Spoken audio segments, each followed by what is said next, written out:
Bonjour à tous. Bienvenue sur Ecstasy Stories. Aimez-nous et abonnez-vous à notre chaîne pour découvrir d'autres histoires intéressantes. Plongeons-nous dans l'histoire. Le royaume d'Orlu avait toujours été une terre de beauté et de prospérité, où les champs dorés s'étendaient à perte de vue et où les rivières scintillaient sous le soleil.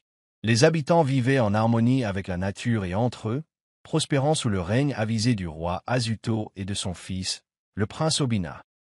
Mais de sombres nuages s'amoncelèrent sur cette terre paisible lorsqu'un matin fatidique, la rivière qui alimentait leurs champs prit une teinte cramoisie. Les eaux étaient rouges, épaisses comme du sang, et une odeur nauséabonde flottait dans l'air.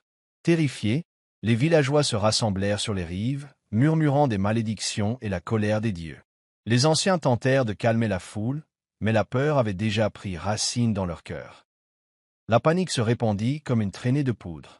Certains refusèrent de boire l'eau, tandis que d'autres sombrèrent dans le désespoir, convaincus que le malheur était proche. Au fil des jours, la catastrophe s'aggrava. Le bétail commença à mourir de façon inexplicable.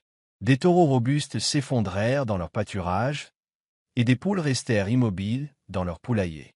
Les cultures, autrefois hautes et vertes, se flétrirent et virèrent au brun du jour au lendemain. Enfants et aînés furent frappés par une maladie mystérieuse, les laissant fiévreux et fragiles. La place du marché, autrefois animée, se tut, les habitants ayant trop peur de quitter leur domicile. L'ombre de la mort planait sur Orlu, et même les esprits les plus résistants commencèrent à vaciller. Le roi Azuto convoqua son conseil des anciens et la voyante royale, Adéora, une femme connue pour son lien avec les dieux. Son expression était grave, sa voix tremblante. « Les dieux sont en colère, déclara-t-elle. Leur colère doit être apaisée, sinon Orlu s'effondrera. » L'air dans la salle du roi était lourd de terreur lorsque la voyante, Adéora, s'avança. Ses yeux, voilés par le poids du savoir, semblaient scruter des univers invisibles. « Il n'y a qu'un seul moyen de sauver Orlu, » annonça-t-elle d'une voix à peine plus forte qu'un murmure. « Les dieux exigent l'unité. Une union sacrée doit avoir lieu, sinon cette terre périra. » Des murmures de confusion se répandirent parmi les anciens. Quel genre d'union pourrait apaiser les dieux? Le prince Obina, debout aux côtés de son père, écoutait attentivement, le front plissé par l'inquiétude. Son cœur se serrait de voir son peuple souffrir, mais les paroles énigmatiques du voyant le frustraient. Il exigea des éclaircissements, mais Adéora se contenta de secouer la tête. « Avec le temps, tu comprendras. Une étrangère viendra, et par elle, le salut jaillira. » Ces mots flottaient dans l'air comme une prophétie d'espoir enveloppée de mystère. Le prince Obina, bien que confus, sentit une lueur de détermination. Il jura de faire tout ce qui était en son pouvoir pour sauver son peuple, quel qu'en soit le prix. Cette nuit-là, alors que le prince était assis seul dans ses appartements, des gémissements lointains emplissaient l'air. Il serra les poings, sentant le poids de sa responsabilité. Le sommeil le fuyait tandis qu'il se demandait qui pouvait bien être cet étranger. Quelle union pourrait guérir un royaume au bord de l'effondrement? Tandis qu'il contemplait le village éclairé par la lune, son cœur lui murmurait que le destin était déjà en marche, le guidait vers un chemin qu'il ne voyait pas encore. Incapable de se défaire de son inquiétude, le prince Obina décida de quitter les murs du palais et d'arpenter les rues du village. Il était accompagné de ses gardes, leurs torchers projetant de longues ombres vacillantes sur les sentiers poussiéreux. Le village, autrefois animé, ressemblait désormais à une ville fantôme. Les portes étaient verrouillées et les fenêtres ne laissaient entrevoir qu'une faible lueur de bougies. Le cœur du prince se serra en passant devant des maisons où les rires résonnaient autrefois, mais où seul le silence régnait désormais. Alors qu'ils s'approchaient de la sortie du village, ils tombèrent sur le sentier forestier, un endroit qu'ils n'avaient pas visité depuis des années. Les arbres se dressaient comme des sentinelles silencieuses, observant chacun de ses pas. La forêt, bien que silencieuse, semblait étrangement vivante, comme si elle retenait son souffle. Soudain, un bruissement rompit le silence. Le prince Obina se retourna et vit une silhouette émerger des arbres. Sun Suful Essi Blokwa. Une jeune femme, les vêtements déchirés et les cheveux en bataille, s'avança dans la lumière des torchers. Son apparence était négligée, mais sa beauté était indéniable. Sa peau brillait comme de l'ébène poli, et ses yeux sombres brillaient d'une lumière féroce et obsédante. Le prince fut saisi d'un sentiment inexplicable de familiarité, comme si le destin les avait réunis. Il fit signe à ses gardes de se retenir et d'avancer. « Qui êtes-vous » demanda-t-il doucement. La femme hésita, le regard empli de peur et de défi. « Je suis Égéoma » répondit-elle d'une voix légèrement tremblante. « Je viens de ce village. » Pendant un instant, ils restèrent silencieux, l'air entrechargé de mots non prononcés. Le prince Obina observa Égéoma, look her bad. Comment une personne comme elle avait-elle pu se retrouver seule dans la forêt?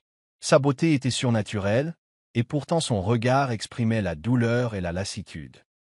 Il lui tendit la main, lui offrant réconfort et protection. « Tu ne devrais pas rester seul ici, » dit-il doucement. Égéoma hésita avant de lui prendre la main, ses doigts froids contre sa chaleur. Le prince ressentit une étrange étincelle à son contact, un frisson parcourut ses veines. Ses gardes échangèrent un regard, sentant la tension, mais gardant le silence. Obina savait que cette rencontre n'était pas une simple coïncidence. Le destin avait uni leur chemin, même si le motif restait flou. « Viens avec moi au palais, » dit-il. « Tu y seras en sécurité. » Les yeux d'Égéoma scintillèrent d'incertitude, mais l'épuisement et la faim l'emportèrent. Elle hocha la tête et ils entamèrent le chemin du retour. En entrant dans le village, des murmures s'élevèrent derrière les portes closes. Le prince marchait fièrement aux côtés d'Égéoma, sa présence protégeant du regard critique des villageois. Arrivé aux portes du palais, il la regarda une fois de plus. Malgré son apparence dépenaillée, sa posture dégageait une force indéniable. Il ignorait pourquoi, mais il sentait qu'elle était la clé de tout, la réponse à la calamité, à la douleur, et peut-être même à son propre destin. Alors qu'il pénétrait dans le parc du palais, la lueur des torchers illumina le visage las d'Égéoma. Le prince Obina marchait à ses côtés, la main posée près de son coude, lui offrant un soutien silencieux.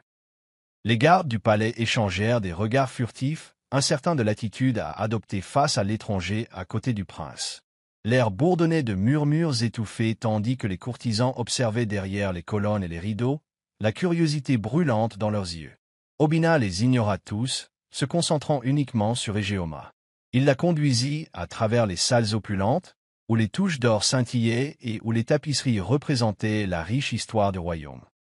Pourtant, la splendeur du palais ne parvenait guère à apaiser le malaise d'Égéoma. Son regard errait autour d'elle, peu habitué à une telle grandeur.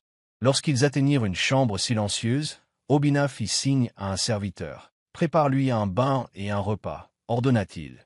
Le serviteur s'inclina et s'enfuit. Obina se tourna vers Égéoma, son expression s'adoucissant. « Tu es en sécurité ici, promit-il. Repose-toi, et nous en reparlerons demain matin. » Les lèvres d'Égéoma tremblèrent, comme si elle voulait parler sans trouver les mots.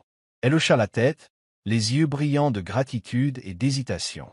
Tandis qu'on l'emmenait, Obina ressentit un étrange vide.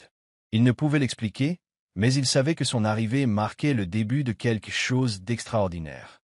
Il espérait seulement que le royaume était prêt. Obina passa le reste de la nuit perdu dans ses pensées. Il était assis sur son balcon, regardant les étoiles scintiller dans le ciel sombre. La calamité qui frappait Orlu avait privé le royaume de sa paix. Mais maintenant, quelque chose, ou quelqu'un, offrait une lueur d'espoir. Égéoma n'était pas une villageoise ordinaire. Il en était certain. Son maintien, même épuisé, exprimait résilience et mystère. Il repensa aux paroles de la voyante. Une étrangère viendra, et par elle, le salut jaillira. Égéoma pouvait-il être l'étranger dont parlait Adiora? Cette pensée l'excitait et le troublait à la fois. Les pièces du puzzle se mettaient en place, mais l'image restait floue. À l'aube, le palais s'éveilla sous un déferlement de rumeurs. La nouvelle de l'invitée mystérieuse du prince s'était répandue comme une traînée de poudre. Les courtisans spéculaient à tout va, certains croyant qu'il s'agissait d'une princesse étrangère déguisée, d'autres chuchotant des histoires de magie noire et d'amour interdit. Le roi Azuto convoqua Obina dans la salle du trône. Le regard de son père était perçant, ses sourcils froncés. « Qui est cette fille que tu as amenée chez nous » demanda le roi. Obina soutint le regard de son père, sa voix posée. « Elle s'appelle Égéoma. Elle vient de notre village. Je la considère comme importante, même si je ne peux pas encore dire à quel point. » Le roi soupira, les yeux embués d'inquiétude. « Avance prudemment, mon fils.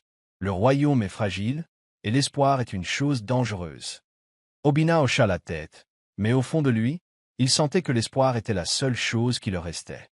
Après une nuit de repos, Égeoma se réveilla dans une chambre plus luxueuse que tout ce qu'elle avait jamais vu. Des draps de soie, des oreillers brodés et un délicat parfum de fleurs fraîches l'enveloppaient. L'espace d'un instant, elle eut l'impression de rêver. Mais la réalité la rattrapa, avec une pointe d'incertitude.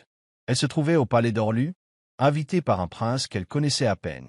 Se redressant, elle rassembla ses pensées. Son instinct lui soufflait de fuir avant que sa présence ne cause davantage de problèmes.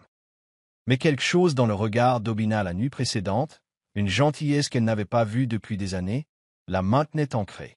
Peut-être, pour la première fois de sa vie, avait-elle trouvé quelqu'un en qui elle pouvait avoir confiance. Un léger coup interrompit ses pensées.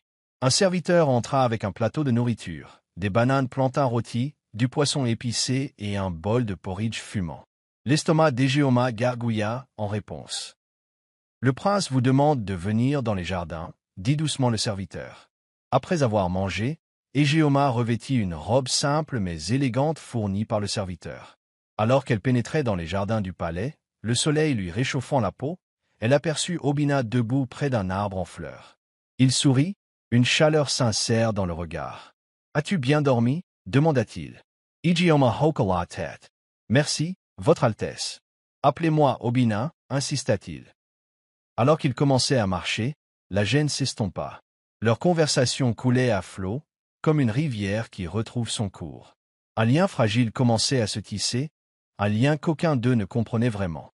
Alors qu'ils s'enfonçaient dans les jardins, les couleurs vibrantes des fleurs contrastaient fortement avec la tristesse qui pesait sur leur cœur. Obina hésita avant de poser la question qui le rongeait. « Égeoma, comment es-tu arrivé dans la forêt ?» Ses yeux s'assombrirent, leur lumière s'affaiblissant tandis que les souvenirs refaissaient surface. « Ma famille a été frappée par la même calamité qui frappe le royaume, » a-t-elle avoué. « Mes parents sont tombés malades. J'ai cherché de l'aide, mais personne ne les a entendus.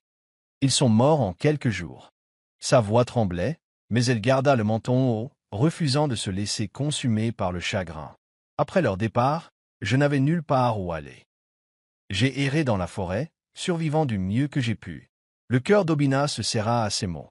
Il tendit la main, ses doigts effleurant les siens. « Je suis désolé, » dit-il à voix basse. « Personne ne devrait souffrir comme ça. » Égeoma hocha la tête, retenant ses larmes. « Beaucoup de gens souffrent maintenant, » murmura-t-elle. « Pas seulement moi. » Ces mots faisaient écho au désespoir qui s'emparait du royaume. Obina ressentit une vague de détermination. Il ne laisserait pas son peuple périr. Il ne laisserait pas la douleur d'Égeoma rester vaine. Nous trouverons un moyen d'y mettre fin, promit-il. Ensemble. Pour la première fois, Égeoma s'autorisa à croire en cette possibilité. Peut-être le destin ne les avait-il pas abandonnés. Peut-être, dans ce partenariat improbable, une lueur d'espoir avait-elle été ravivée. Plus tard dans la journée, Obina décida qu'il était temps pour Égeoma de rencontrer la voyante Adéora. Il espérait qu'elle pourrait l'éclairer sur l'étrange lien qu'il ressentait avec Égeoma. Lorsqu'ils entrèrent dans la chambre de la voyante, l'air se remplit d'un parfum d'herbe et d'encens brûlant. Adéora, les yeux clos, était assise en tailleur devant un bol de braise fumante. Sans ouvrir les yeux, elle parla. « Vous êtes venu, prince Obina, et vous l'avez amené. » Égeoma se raidit, ressentant le poids des paroles de la voyante. Adéora ouvrit enfin les yeux, perçant et perçant. Elle observa Égeoma, un sourire se dessinant lentement sur son visage ridé. « Tu es celle qui avait été prédite, » dit-elle. « Le pont entre les royaumes. » Égeoma sentit un frisson lui parcourir l'échine. « Que veux-tu dire ?» demanda-t-elle avec hésitation. « La voix d'Adéora est séduite. Les dieux t'ont choisi, Égeoma. Ton union avec le prince guérira cette terre. Seul ton lien peut réunir les royaumes des hommes et des esprits. » Le choc inonda les veines d'Égeoma. Elle jeta un coup d'œil à Obina, qui semblait tout aussi stupéfaite. « Mais je ne suis qu'une fille du village, » protesta-t-elle. Adéora secoua la tête. « Tu es bien plus que tu ne le penses. Aie confiance en ton destin. » Obina prit une profonde inspiration, les yeux emplis de détermination. « Alors nous l'affronterons ensemble, » déclara-t-il. À cet instant, la voie à suivre devint claire, même si elle était semée de mystères et de périls. Le cœur d'Égeoma battait fort tandis que les paroles de la voyante résonnaient dans son esprit. Ton union avec le prince guérira ce pays. Le poids de la prophétie pesait lourdement sur ses épaules. Comment une simple fille du village pouvait-elle sauver le royaume tout entier? Elle regarda Obina, le regard inébranlable, la mâchoire serrée par la détermination. Sa confiance en elle la réconfortait et la terrifiait à la fois. « Tu y crois ?» lui demanda-t-elle d'une voix à peine plus forte qu'un murmure. Obina hocha la tête.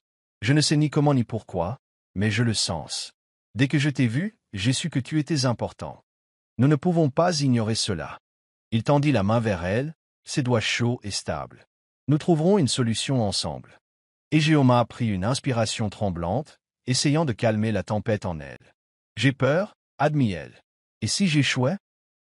La voix d'Adéora la frappa de doute, ferme mais bienveillante. « La peur est naturelle, mon enfant. Mais les dieux ne choisissent pas ceux qui ne peuvent pas porter le fardeau. Tu es plus fort que tu ne le penses. » Le voyant répandit des herbes dans les flammes, les faisant virer au bleu. « Le chemin qui nous attend ne sera pas facile.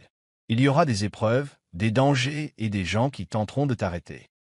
Mais si vous restez unis, votre amour guérira bien plus que le royaume, il guérira des générations de blessures. » Et Géoma serra la main d'Obina, ressentant une lueur de courage.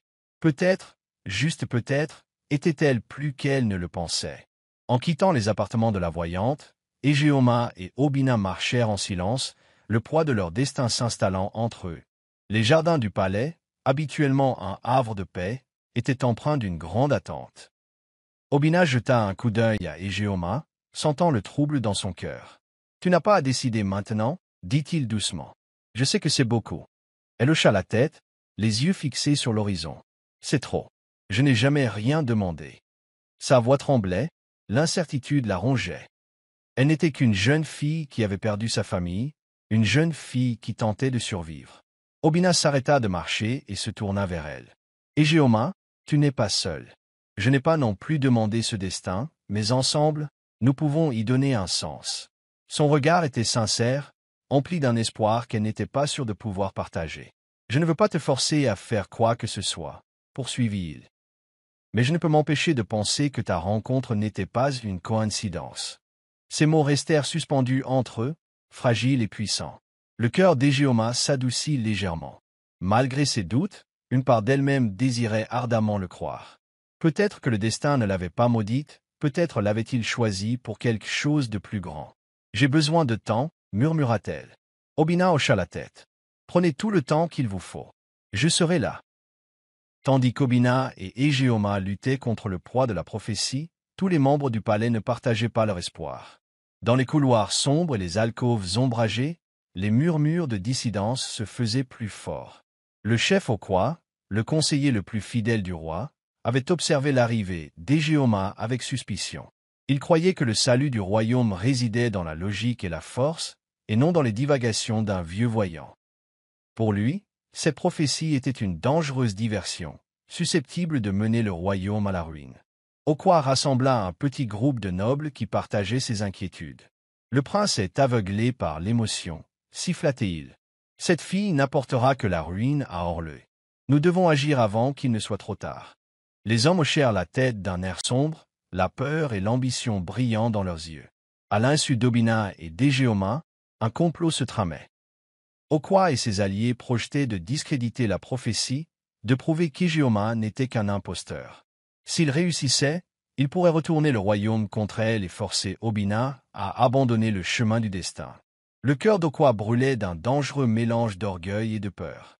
Il se persuada qu'il protégeait le royaume, que ses actes étaient justifiés. Alors que la lune se levait au-dessus du palais, des ombres se rassemblaient dans des recoins secrets, prêts à frapper. Le sort du royaume était en jeu, et le danger se rapprochait d'heure en heure. La lumière matinale filtrait à travers les fenêtres du palais, mais l'air était lourd de tension. Des rumeurs commençaient à se répandre à la cour et dans le village, remettant en question la valeur d'Égéoma et la légitimité de la prophétie. Certains murmuraient qu'elle était une imposture, une jeune fille qui avait ensorcelé le prince pour son propre profit. D'autres craignaient que les dieux ne les mettent à l'épreuve et qu'un échec n'attire une colère encore plus grande sur Orleux. Le peuple, déjà désespéré, effrayé, fut prompt à douter. Égéoma ressentait le poids de leur méfiance à chaque fois qu'elle parcourait les couloirs du palais. Des regards la suivaient, emplis de suspicion et de mépris.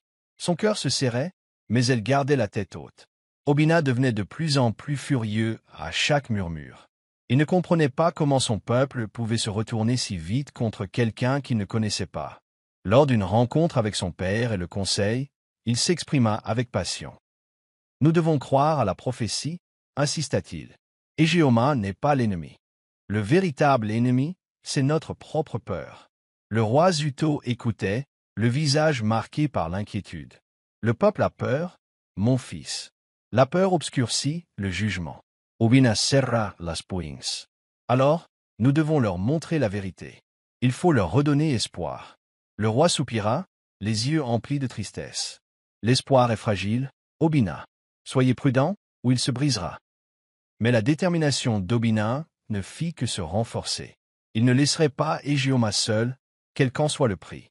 Alors que la tension montait dans le royaume, Obina et Égéoma décidèrent de visiter le village ensemble. Ils espéraient que leur présence rassurerait les habitants et montrerait leur solidarité face à l'incertitude. Vêtus de vêtements simples, ils arpentèrent les rues poussiéreuses, les mains jointes. Au début, les villageois évitèrent leurs regards, le doute empli de leurs yeux. La vue d'Égéoma aux côtés du prince en troublait plus d'un. Mais tandis qu'il traversait le marché, Obina s'arrêta pour discuter avec les gens. Il s'enquit de leurs difficultés, écouta leurs doléances et leur promit de ne pas les oublier. Peu à peu, les villageois commencèrent à s'adoucir, leur peur cédant la place à la curiosité. Égéoma, bien que nerveuse, commença à apporter son aide là où elle le pouvait. Elle réconforta un enfant en pleurs, aida une vieille femme à porter son panier et sourit à ceux qui osaient la regarder dans les yeux. Sa gentillesse était sincère, et certains commencèrent à comprendre qu'elle n'était pas une menace, mais une jeune fille profondément soucieuse de leur bien-être. Un jeune garçon s'approcha d'elle, les yeux écarquillés d'émerveillement. « Vas-tu vraiment nous sauver ?» demanda-t-il. Égéoma s'agenouilla près de lui, le cœur gonflé. « Je ferai tout ce que je peux. » Promit-elle. Le sourire du garçon lui donna un regain de courage. Peut-être n'était-elle pas impuissante. Peut-être pouvait-elle vraiment aider. Obina la regardait, le cœur empli de fierté et d'admiration. Ils étaient ensemble dans cette aventure, et ensemble, ils affronteraient tout ce qui les attendrait. Alors qu'Obina et Égéoma retournaient au palais, une lueur d'espoir commençait à fleurir dans leur cœur. L'acceptation prudente des villageois leur donna un sens à leur vie.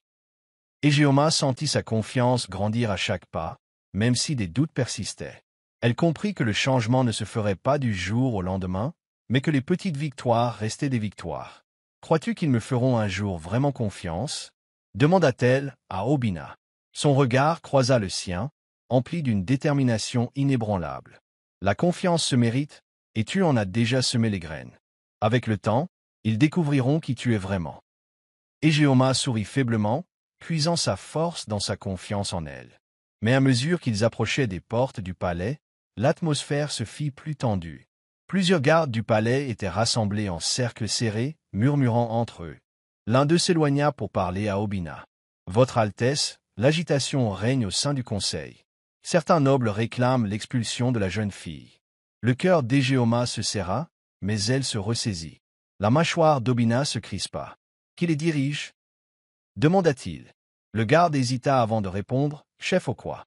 Obina expira lentement, sa frustration à peine contenue. « Je m'y attendais. » Il se tourna vers Égéoma. « Soyez fort. On ne va pas se laisser abattre. » Elle hocha la tête, la chaleur de sa main sur la sienne la rapprochant. Ils mèneraient ce combat ensemble. Le lendemain matin, le conseil royal se réunit dans la grande salle, l'atmosphère empreinte de tension. Les nobles étaient assis en demi-cercle, leurs visages exprimant un mélange de colère, de peur et de méfiance. Au centre, le chef au quoi se leva, la voix calme mais teintée de venin. « Votre Majesté, commença-t-il en s'adressant au roi Isuto. Nous avons assez souffert. Morts étranges, eau rouge et maladies sévissent sur notre terre. Et maintenant, votre fils amène une étrangère parmi nous, prétendant qu'elle est notre salut. Nous ne pouvons pas risquer le royaume sur des contes de fées. » Un murmure d'approbation parcourut la salle. Obina se leva, la voix ferme et claire. « La prophétie est vraie. Égeoma a un rôle à jouer pour sauver Orleux. Nous devons avoir foi en les dieux. Okwa plissa les yeux. La foi ne nourrit pas les affamés, ni ne guérit les malades. Quelle preuve apportez-vous? Obina serra les poings, luttant contre sa colère. Just à ce moment, Égeoma est vainqueur. Je n'ai peut-être pas de preuves que vous pouvez voir, dit-elle d'une voix ferme, mais je sais que fuir la peur ne fait qu'engendrer plus de souffrance. Je suis là pour aider, pas pour nuire. Son courage la surprit elle-même. Le silence retomba dans la salle. Pour la première fois, certains nobles la considéraient non pas comme une menace, mais comme une possibilité. La bataille était loin d'être terminée, mais une fissure était apparue dans le mur du doute. Après la réunion du conseil, le chef Okwa se retira dans ses appartements, l'esprit en ébullition. Il sentait son influence lui échapper, et il ne pouvait pas laisser cela se produire. Le destin du royaume était trop important pour être laissé aux caprices d'une prophétie. Cette nuit-là, il rencontra ses plus fidèles alliés. Si nous ne pouvons pas la discréditer, nous devons l'éliminer, dit-il d'une voix froide et décisive. Les accidents arrivent, surtout à ceux qui s'éloignent trop de la sécurité. Les hommes échangèrent des regards inquiets, mais leur loyauté envers Okwa l'emporta sur leurs hésitations. Nous ferons ce qui doit être fait, acquiesça l'un d'eux. Un plan dangereux prenait racine dans l'ombre. Ignorant la menace qui pesait sur elle, Égeoma passa la soirée dans les jardins, essayant de se changer les idées. L'air de la nuit était frais, le parfum des fleurs épanouies calmait ses nerfs. Obana la rejoignit, sa présence lui apportant un réconfort. « Tu as été courageuse aujourd'hui, » dit-il doucement. Elle le regarda, les yeux emplis d'une détermination silencieuse. « Je commence à comprendre que le courage ne consiste pas à ne pas avoir peur, mais à l'affronter quand même. » Obana sourit, sa fierté envers elle indéniable. « Ombasan surti, Égeoma. Je te le promets. » Mais tandis que la lune projetait sa lueur argentée sur le jardin, aucun d'eux ne remarqua la silhouette qui les observait dans l'ombre, attendant le bon moment pour frapper. Le lendemain matin, Égeoma décida de visiter le village seule. Elle voulait montrer aux gens qu'elle n'avait pas peur de marcher parmi eux, de partager leurs difficultés. Elle s'habilla simplement et sortit discrètement du palais, espérant éviter d'attirer l'attention. En errant dans les rues, elle vit des enfants jouer, des femmes vendre des marchandises et des hommes réparer des outils. L'espace d'un instant, elle eut l'impression d'avoir un aperçu de la vie paisible qu'elle avait connue autrefois. Mais alors qu'elle s'engageait dans un étroit sentier, l'air changea. La rue était soudain devenue trop calme, l'agitation habituelle ayant fait place à un silence inquiétant. Son cœur battait plus vite. Avant qu'elle puisse réagir, deux hommes surgirent de l'ombre, leurs visages partiellement cachés. L'un d'eux lui saisit le bras, d'une poigne de fer. « Tu n'as rien à faire ici, » siffla-t-il. La peur la submergea, mais elle refusa de se laisser paralyser. « Lâchez-moi » cria-t-elle en luttant contre leur emprise. L'un des hommes souleva un linge imbibé d'une substance nauséabonde. La panique et la saïcite. À ce moment précis, un cri retentit. « Erates » La voix d'Obina transperça la tension. Lui et un groupe de gardes chargèrent. Les hommes libérèrent Égeoma et s'enfuirent, disparaissant dans le dédale des ruelles. Obina se précipita à ses côtés, le visage pâle de peur. « Êtes-vous blessé ?» Elle secoua la tête, les larmes aux yeux. « Je vais bien. » Mais au fond, elle savait que tout allait mal. Le danger était plus proche que jamais. De retour au palais, Obina marchait furieusement. Sa colère était une tempête à peine contenue. Ce n'était pas une attaque aléatoire, dit-il à son père et au conseil. Quelqu'un avait planifié ça. Son regard parcourut la pièce et se posa sur le chef Okwa, assis calmement, l'air soigneusement neutre. « Si tu sais quelque chose, dis-le maintenant, » exigea Obina. Okwa secoua lentement la tête. « Votre Altesse, vous laissez vos émotions obscurcir votre jugement. Nous sommes tous inquiets pour la sécurité du royaume. » Ces paroles trahissaient une fausse sincérité, mais Obina ne s'y trompait pas. La tension dans la salle était palpable. Le roi parla enfin, la voix lourde de lassitude. « Nous enquêterons minutieusement sur cette attaque. D'ici là, Égeoma restera sous surveillance constante. » Égeoma resta assise en silence, les mains tremblantes sur ses genoux. Elle se sentait comme un pion dans un jeu dangereux, son destin étant décidé par des forces indépendantes de sa volonté. Mais quelque chose en elle s'endurcit. Elle ne laisserait pas la peur dicter ses actions. Cette nuit-là, alors qu'elle parlait à Obina, elle fit un vœu. « Je ne me cacherai pas, dit-elle fermement. Si les dieux m'ont choisi, alors je dois croire en leur plan. Obina lui prit la main, les yeux brillants d'admiration. Nous découvrirons la vérité. Et quand nous le ferons, ceux qui s'opposent à nous répondront de leurs actes. À cet instant, leur lien s'est renforcé, forgé dans les flammes de l'adversité. La nouvelle de l'attaque d'Ijoma s'est répandue dans le royaume comme une traînée de poudre. La peur et la colère ont envahi le peuple. Certains y ont vu la preuve que les dieux les punissaient, tandis que d'autres ont commencé à se demander qui étaient les véritables ennemis. De petits groupes de villageois ont exprimé leur soutien à Ijoma, leur voix hésitante mais de plus en plus forte. Elle a été attaquée parce qu'elle essaie de nous aider, a déclaré une femme au marché. Peut-être est-elle vraiment celle que nous attendions. Le doute commença à s'estomper, laissant peu à peu place à un espoir prudent. Le royaume était à un tournant, la balance des croyances prête à basculer d'un côté ou de l'autre. Au palais, Obina et Ijoma se préparaient à l'avenir. Ils savaient qu'ils devaient unir le peuple, lui montrer que la foi et le destin n'étaient plus forts que la peur et le doute.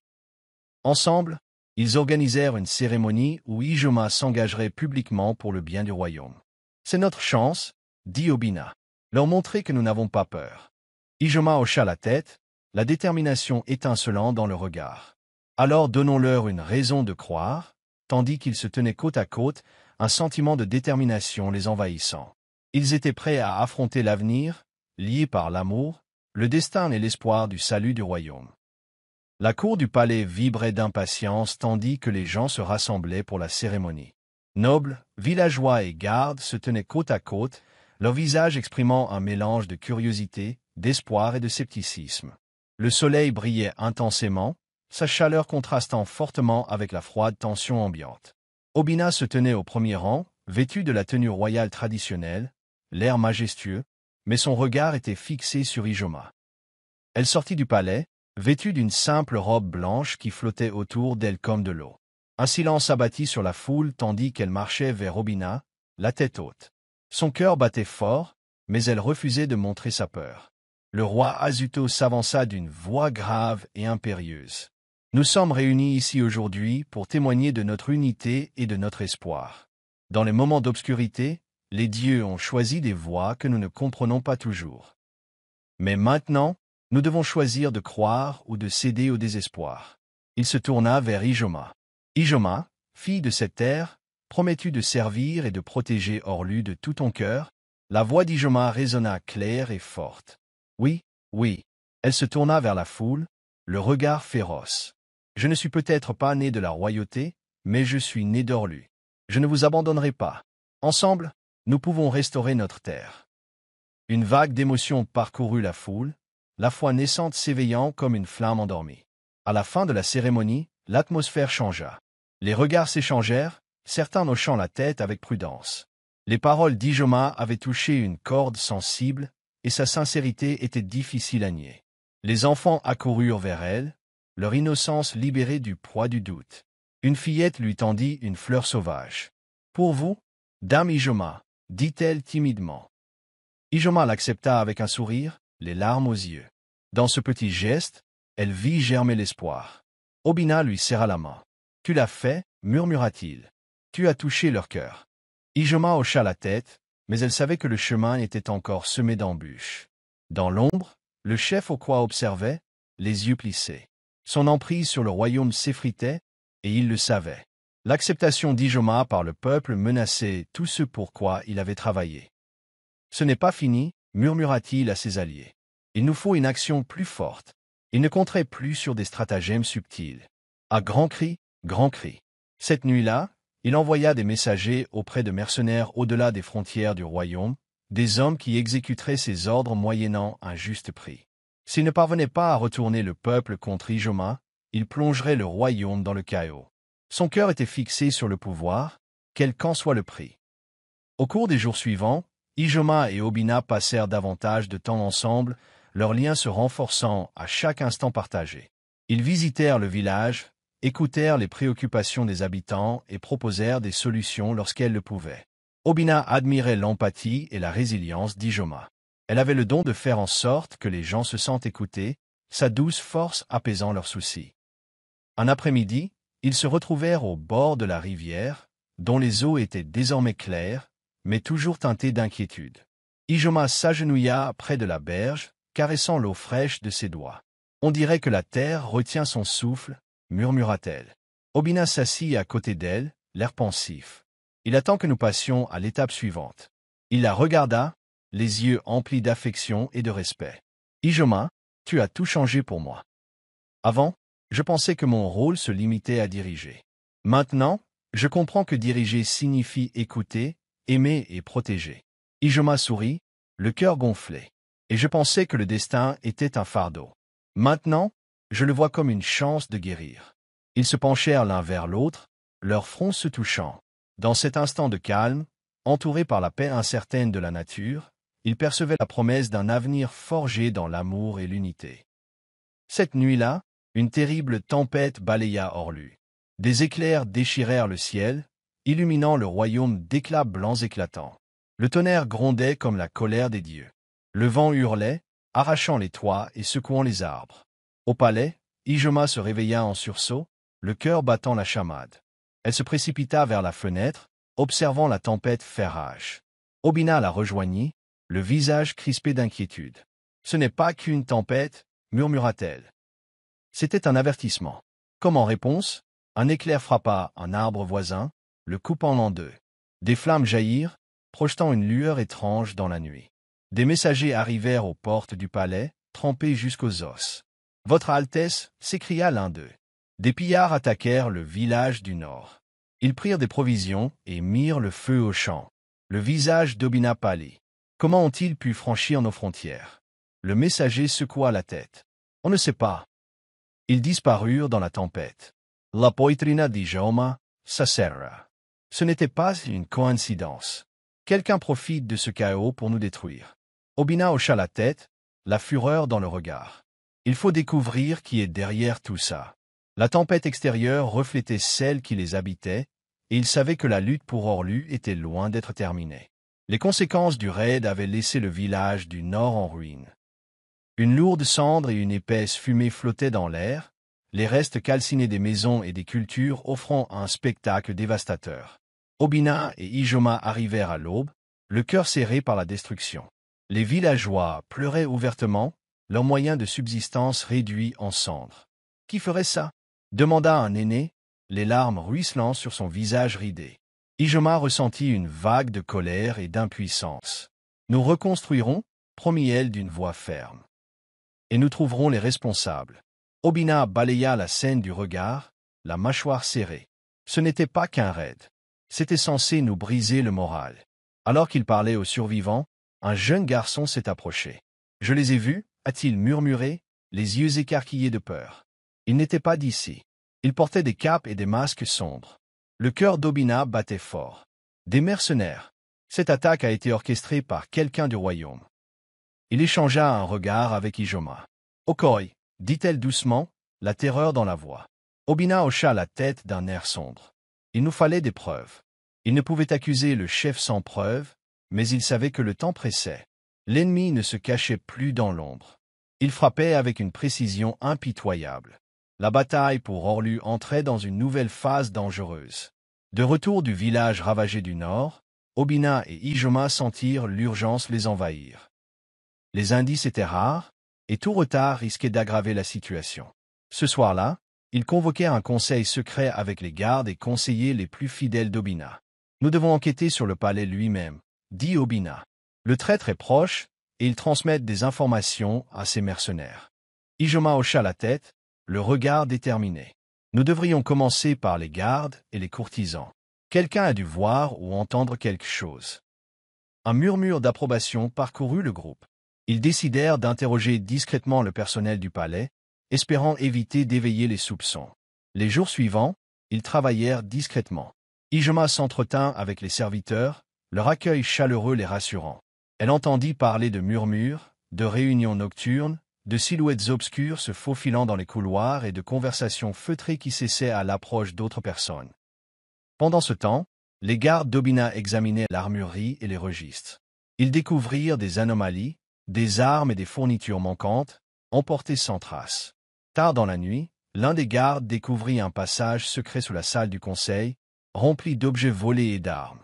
C'était la preuve irréfutable que quelqu'un au palais nourrissait les mercenaires. Ils avaient enfin une piste, mais le danger était désormais plus proche que Jia. Mais, avec les preuves en main, Obina et Ijoma savaient qu'ils devaient agir avec prudence. Ils ne pouvaient pas accuser ouvertement le chef Okwa, sans preuve absolue de son implication, au risque de plonger le royaume dans la tourmente. Il faut le prendre sur le fait, dit Obina à voix basse. Cette nuit-là, ils tendirent un piège. Des gardes étaient postés en secret le long du passage secret, attendant quiconque viendrait récupérer les provisions volées. Le cœur d'Ijoma battait fort tandis qu'elle et Obina observaient la scène depuis une alcôve dissimulée. Les heures passèrent, la tension dans l'air étant telle qu'elle serait tranchante. Juste avant l'aube, une silhouette se glissa dans le passage, avançant avec précaution. La lumière de la lune illuminait son visage, et Obina en eut le souffle coupé. C'était l'un des plus proches alliés d'Okwa, un homme nommé Adégu. Il s'agenouilla près d'une réserve d'armes, vérifiant l'inventaire. Obina donna le signal, et les gardes surgirent de l'ombre entourant Adégu avant qu'il ne puisse s'enfuir. « Tu as trahi ton royaume », dit froidement Obina. Le visage d'Adégu se tordit de panique. « Ce n'était pas moi. Je ne faisais qu'obéir aux ordres. » Obina se pencha, les yeux plissés. « Les ordres de qui ?» Adégu hésita, puis murmura « Chef Okwa ». La toile de la trahison s'était enfin dénouée, et il était temps d'affronter l'araignée qui en était le centre. Le lendemain matin, le conseil se réunit à nouveau, l'air électrique, empli d'une tension inexprimée. Obina et Ijoma entrèrent dans la grande salle, leur présence imposant le silence. Le chef Okwa était assis, confiant, le visage empreint d'un calme fin. Il avait entendu parler de la capture d'Adégu, mais pensait pouvoir encore manipuler le récit. « Prince Obina, pourquoi nous avez-vous convoqués ici si urgemment » demanda Okwa, la voix teintée d'une fausse inquiétude.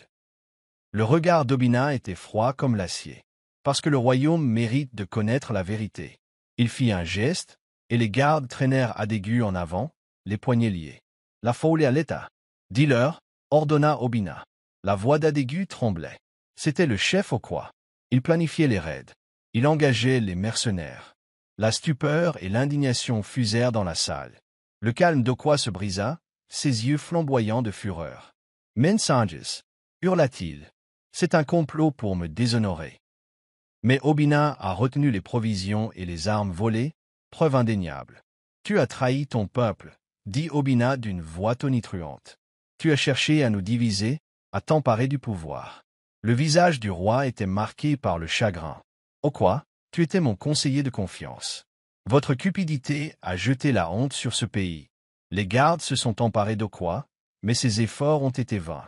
L'ennemi intérieur avait enfin été démasqué. » Avec l'emprisonnement du chef Okwa, la tempête qui avait tourmenté Orlu commença enfin à s'apaiser. La nouvelle se répandit comme une traînée de poudre, le traître avait été capturé et le royaume était libéré de son influence. Les villageois qui vivaient dans la peur poussèrent alors un soupir de soulagement. Obina et Ijoma ont travaillé sans relâche pour réparer les dégâts. Les vivres ont été redistribués et les maisons reconstruites. Les champs ont été ensemencés, la richesse du sol promettant un avenir d'abondance. Les eaux autrefois rouges de la rivière étaient claires, reflétant l'espoir renouvelé des habitants. Le lien d'Ijoma avec les villageois s'est renforcé. Elle passait ses journées à aider aux champs, à écouter des histoires et à réconforter ceux qui étaient encore en deuil. Beaucoup de ceux qui avaient douté d'elle la voyaient désormais comme une lueur d'espoir. « Tu avais raison », lui dit un ancien un après-midi. « Parfois, les plans des dieux dépassent notre entendement. » Ijoma sourit, le cœur rempli de chaleur. Obina la regardait avec fierté, sachant qu'ensemble, ils guérissaient non seulement la terre, mais aussi le cœur des gens. Les blessures du royaume guérissaient, lentement mais sûrement. La paix, fragile mais belle, commençait à prendre racine. Le jour du mariage d'Obina et d'Ijoma s'annonça clair et lumineux, le ciel d'un bleu éclatant et d'or. Tout le royaume d'Orlu se rassembla pour assister à l'union, les visages rayonnants de joie. Des fleurs ornaient le parc du palais, leur parfum se mêlant aux rires des enfants et aux chants des anciens. Ijoma se tenait devant un miroir, vêtu d'une robe tissée de fils d'or, ses cheveux noirs couronnés de fleurs. Ses yeux brillaient de bonheur, mais aussi de la sagesse de tout ce qu'elle avait enduré. Obina entra, son regard s'adoucit. « Tu es plus que je n'aurais jamais pu l'imaginer. Murmura-t-il. Alors qu'il se tenait devant l'autel, le voyant qui avait autrefois prédit la prophétie s'avança. Aujourd'hui, les royaumes s'unissent, déclara-t-elle. Par l'amour, le courage et la foi, vous avez rétabli l'équilibre à Orlu.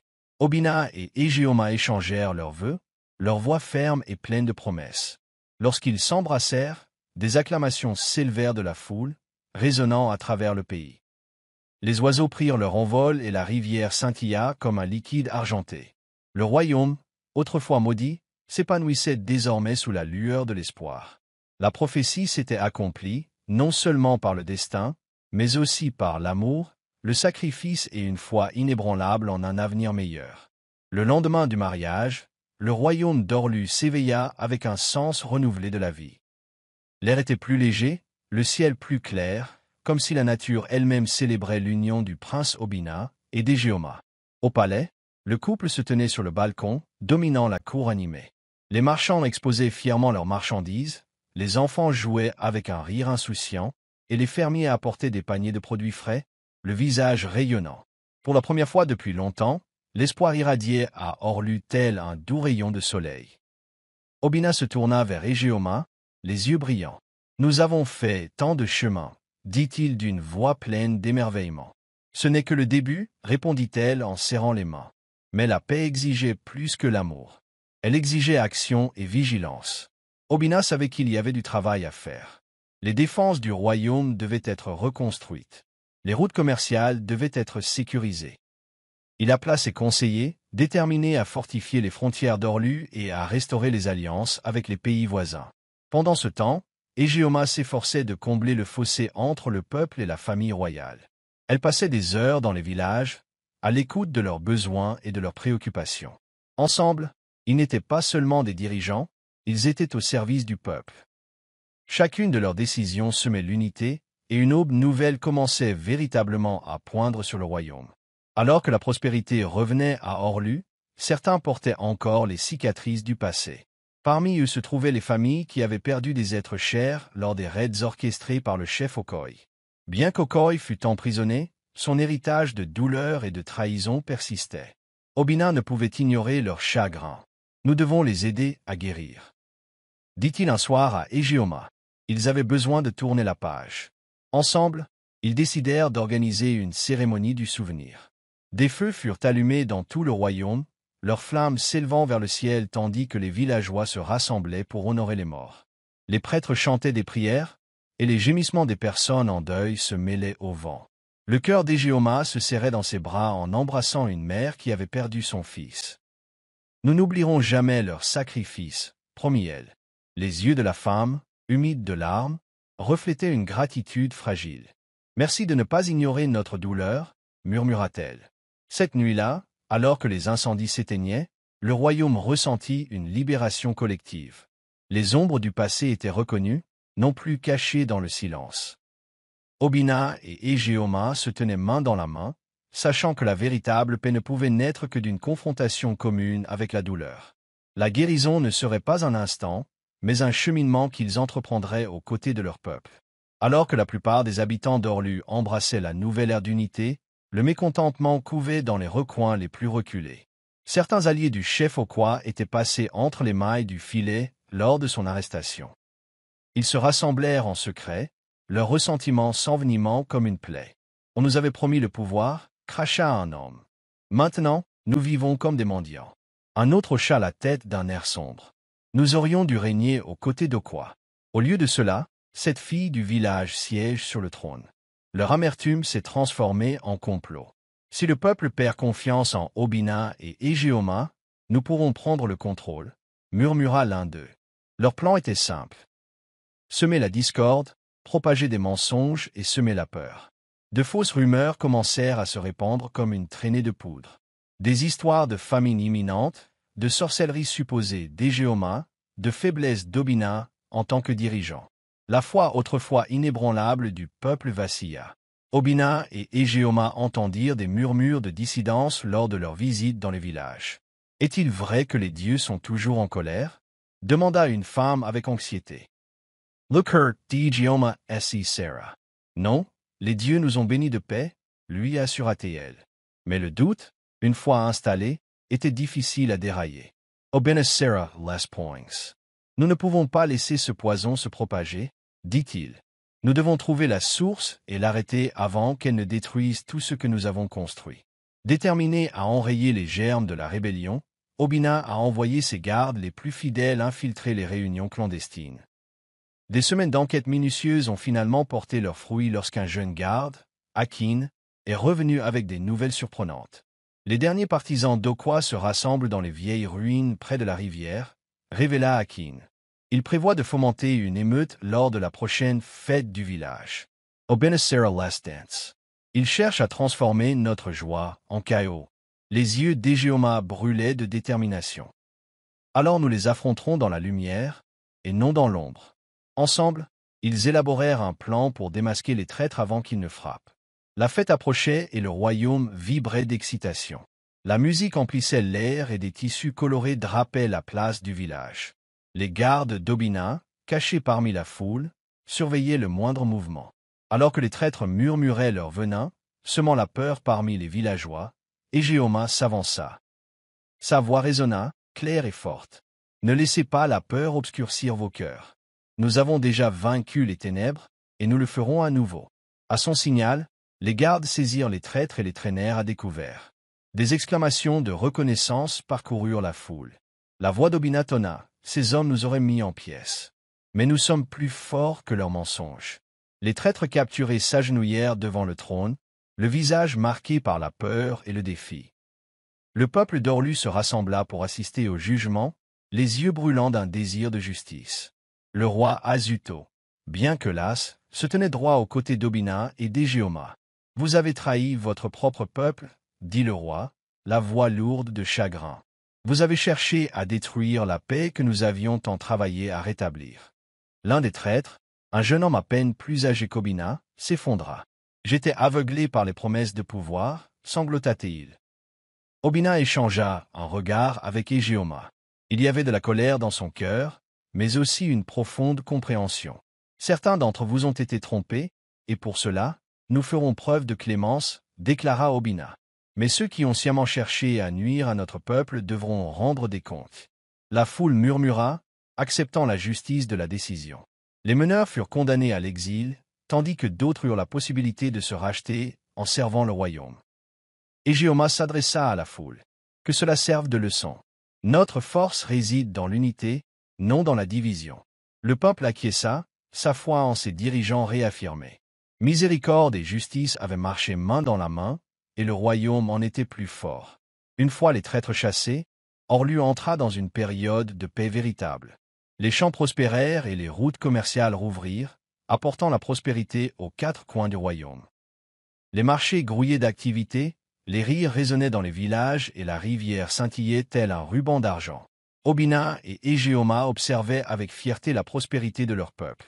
Le palais, autrefois lieu de peur et de suspicion, accueillait désormais tous ceux qui cherchaient conseil ou aide.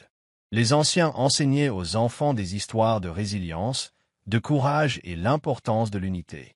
Les blessures du passé, bien que non oubliées, se cicatrisaient. L'amour d'Obina et d'Egéoma s'approfondissait de jour en jour. Ils passaient leur soirée à se promener main dans la main dans les jardins du palais, rêvant à l'avenir. « Nous avons construit quelque chose de magnifique, » dit Obina un soir. « Egéoma surit, et nous le protégerons ensemble. » La prophétie des voyants s'était réalisée d'une manière qu'ils n'auraient jamais imaginée.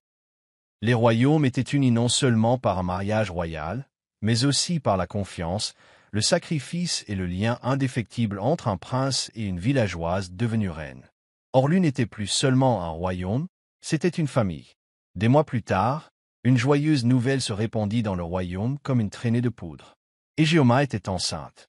Les habitants d'Orlu éclatèrent de joie, leurs acclamations résonnant à travers les collines et les vallées. Les cadeaux affluaient au palais, paniers de fruits, rouleaux de tissus colorés et jouets faits main. L'air était empli d'un sentiment de renouveau et d'espoir. Egéoma rayonnait de bonheur, ses mains posées délicatement sur son ventre qui s'arrondit. Le cœur d'Obina se gonfla d'amour et d'impatience. « Notre enfant connaîtra un royaume de paix, » lui avait-il promis. « Et ils connaîtront la force de leur peuple. » Au fil des mois, la grossesse d'Égéoma devint un symbole de l'avenir du royaume. La voyante visita à nouveau le palais, les yeux brillants d'émerveillement. « Cet enfant porte la bénédiction des dieux », déclara-t-elle. Une nouvelle ère commence. Le peuple prit ces paroles à cœur, se préparant à l'arrivée de l'héritier royal avec une joie et un dévouement infini. Les rivières semblaient couler plus limpides, les champs plus verts, comme si la terre elle-même célébrait avec eux.